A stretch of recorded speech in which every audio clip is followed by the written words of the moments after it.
제가 방송인을 훈련하는 선생님이었을 때요, 제자들 앞에서 마이크를 잡고 사회를 봐야 될 때가 있었습니다. 꽤 큰 무대였는데요. 평소에는 안 떨리는데 제자들이 보고 있다고 생각하니까요, 갑자기 마이크를 잡은 손이 벌벌벌벌 떨리기 시작하고, 그리고 하체 힘이 강하게 들어가야 하는데 높은 굽을 신긴 했지만 정말 하체 힘이 하나도 안 들어가는 겁니다. 거기다가 뒷 배경음악이 엄청 비트감이 있는 음악이었거든요. 네, 막 쿵쿵쿵쿵쿵쿵 막 이렇게 하는데 제 심장도 막 쿵쿵쿵쿵쿵쿵 요동치기 시작했습니다. 제자들이 지켜보니까요, 너무 잘하고 싶은 마음, 그리고 좀 부담감이 있는 그런 마음들이 분명히 있었습니다. 여러분들은 남들 앞에서 발표하실 때 준비한 것만큼 잘 하시나요? 만약에 나는 준비한 것보다 잘하고, 아니 훨씬 더 잘한다 하신 분들은요, 이 영상을 보실 필요가 없습니다. 다만 난 정말 준비 많이 했는데 사람들 앞에서 정말 사시나무 떨듯이 너무 떨린다, 가슴이 너무 콩닥콩닥한다, 그래서 제대로 기억이 하나도 안 나서 하얀 배직장이 된다, 이런 분들은요, 오늘 도움이 되실 겁니다. 떨지 않고 말하는 방법에는 여러 가지가 있습니다. 마음 챙김을 통해서 마음을 잔잔하게 가라앉혀 보는 것, 네, 그리고 이미지 트레이닝을 하는 거예요. 내가 그 무대에 서서 어떤 식으로 발표를 하고 이 부분에선 사람들을 쳐다보고 손을 올려야지, 이런 것까지 이미지 트레이닝을 하는 거죠. 여러 번 하면 됩니다.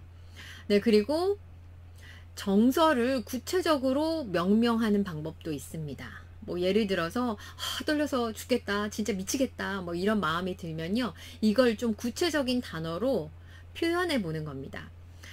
이렇게 하면요, 감성적인 부분에 있어서 이걸 자꾸 표현하려고 이성적인 부분으로 넘어와요. 그렇기 때문에 훨씬 더 마음의 안정을 취할 수 있다고 합니다. 네, 그리고 생각의 관점을 바꾸면 됩니다. 네, 예전에 김연아 선수가요, 그 금메달을 따는 것에 이제 많은 사람들이 기대를 너무 많이 할 때가 있었습니다. 떨린다, 긴장된다 이런 말은 하나도 하지 않고 그 무대에 설 수 있어서 너무 감사합니다, 이렇게 이야기를 하더라고요. 그런 것처럼 내가 어떤 분야에 관점을 두느냐에 따라서 나의 떨림도 달라질 수 있습니다. 그런데요, 이러한 것들은 무의식 상태에 있는 걸 의식 상태로 끄집어내야 되거든요. 그래서 사실은 시간이 많이 걸립니다. 이번 시간에는요, 아주 짧은 시간 안에 나의 마음을 진정시킬 수 있는 3가지 방법을 공개합니다. 예전에 조직에 있을 때요, 어떤 프로젝트를 담당했었는데 그 프로젝트가 이렇게 막 중간 단계에 있었습니다. 근데 그 내용이 아직 정리가 되지 않았는데 제 위에 분이 오셔가지고, 네, 빨리 이 부분을 중간 보고를 해주시기 바랍니다. 왜냐하면 회장님께서 너무 궁금해 하세요. 자, 회장님도 참석하실 거니까 빠른 시간 안에 발표 준비를 부탁드립니다. 와, 그때부터 가슴이 막 뛰기 시작하는 거예요. 이 내용에 대해서 내가 충분히 준비가 안 된 상태인데 사람들한테 발표하는 것도 떨리는데 회장님도 오신대요. 그래서 너무너무 떨렸었죠. 이것은 교감신경이 적당한 수준을 넘어서 극에 달했을 때 나타나는 현상입니다. 갑자기 몸에서 위급한 상황이라는 표시를 보내면요, 교감신경이 삐뽀삐뽀삐뽀 막 반응을 하기 시작합니다. 이럴 때는 부교감신경을 활성화시켜 줘야 합니다. 부교감신경은요, 교감신경하고는 다르게 좀 균형감을 맞춰주는 그런 신경이거든요. 부교감신경은 심장 박동을 억제시켜주고 동공을 좁아지게 합니다. 그리고 침 분비를 자극하면서 우리가 긴장하면 바짝바짝 입이 마르잖아요. 그 입에 침이 고이게 그렇게 만들 수 있습니다. 그렇다면 부교감신경을 어떻게 하면 활성화시킬 수 있을까요? 네, 이것은 호흡으로 됩니다. 바로 복식호흡을 하면 되는데요.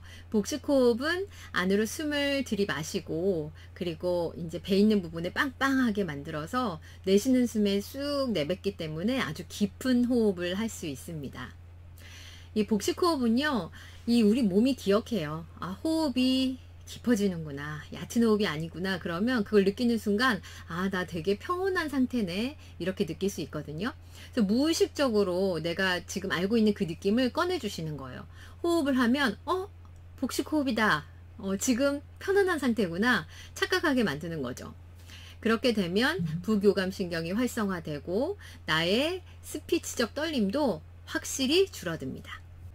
두 번째, 점진적 근육 이완입니다.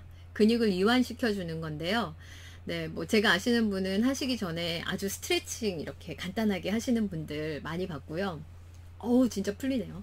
네, 그리고 어떤 분은 노래를 부르거나 팔굽혀펴기 하시는 분들도 제가 봤어요. 네, 그런 식으로 아주 과한 운동은 안 되겠지만 어느 정도 이 긴장된 에너지를 흘려보낼 수 있는 점진적인 근육 이완이 필요합니다. 이렇게 몸을 움직이면 아드레날린을 태워버리기 때문에 어느 정도 긴장감을 낮출 수 있습니다. 에너지를 흘려보내주세요. 세 번째, 물 마시기입니다. 네, 사실 저는 이 방법을 제일 많이 쓰는데요. 강의를 할 때나 어디에서 발표를 해야 될 때, 사회를 봐야 될 때 항상 물을 옆에다 둡니다.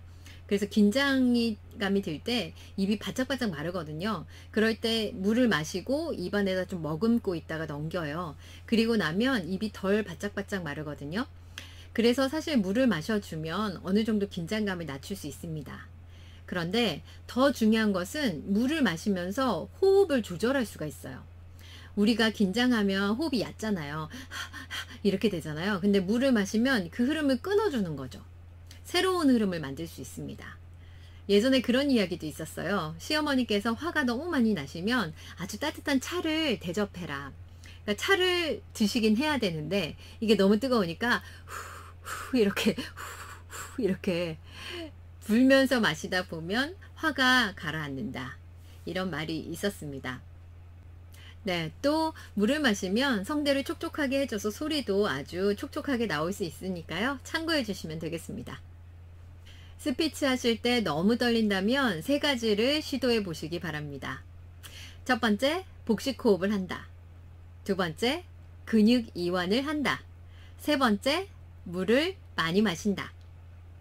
짧은 시간 안에 긴장도를 낮추는 방법에 대해서 말씀드렸습니다. 그래도 아시겠지만 스피치에 대한 철저한 준비, 그리고 실제로 여러 번 해보는 것, 그것이 제일 좋은 떨림 방지법이 아닐까 싶습니다. 다음 시간에도 알차고 생생한 정보로 찾아뵙겠습니다. 나답게 스피치하는 그날까지 생생조였습니다. 안녕.